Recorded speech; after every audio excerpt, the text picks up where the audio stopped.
Hello, welcome to Bahar World Finance News, Tech and Credit. Child tax credits worth up to $3,600 per child are set to be extended for another year in a White House proposal. It comes as there's still a lot of debate in Washington about President Biden's trillion-dollar budget. The good news is lawmakers want to extend the tax credit through 2022, meaning it'll continue to help some 39 million families. Under the proposal, families will continue to receive $300 a month per child under 6 and $250 per child aged 6 to 17.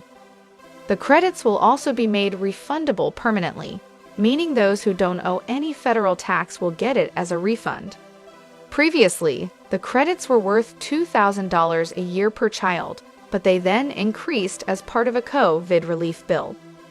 Households earning up to $150,000 per year and single-parent families earning up to $112,500 currently get the credit. The proposal from the White House, which needs to be approved in Congress, comes after reports last month that Senate Democrats were aiming to extend the monthly child tax credits until 2024. The House Committee on Ways and Means, the Chief Tax Writing Committee of the House of Representatives, then revealed an extension until 2025. In other news, while the latest extension proposal is good news, it's not as big of a boost as previously planned.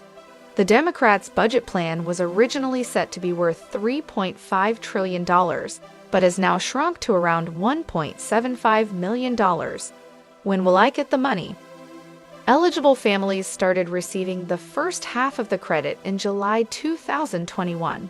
The payments are deposited monthly until December. Families will then get the second half of the credit when they file their 2021 taxes next year. Advance payments are sent automatically to eligible people. You do not need to take action if the IRS has your tax information. Who qualifies for advance payments? In order to qualify for advance payments, you and your spouse, if you filed a joint return, must have filed a 2019 and 2020 tax return and claimed the child tax credit on the return. If you're not required to file a tax return, you can claim the credits with an online tool.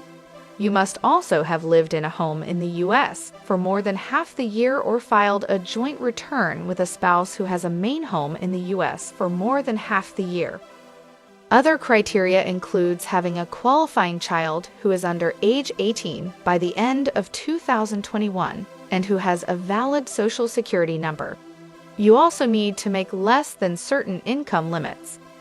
We round up all the important dates when it comes to child tax credit to stop the direct deposited checks. The IRS says you must unenroll 3 days before the first Thursday of the month, which makes the next unenrollment deadline November 1st. Once you opt out of the payments, you cannot opt back in. The IRS says it will make that option available later.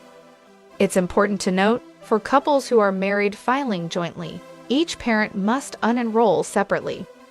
If you miss the deadline, you'll continue to get the monthly advance payments. Thanks for watching. Leave comments below. Stay tuned for more news and updates. Don't forget to subscribe to our channel.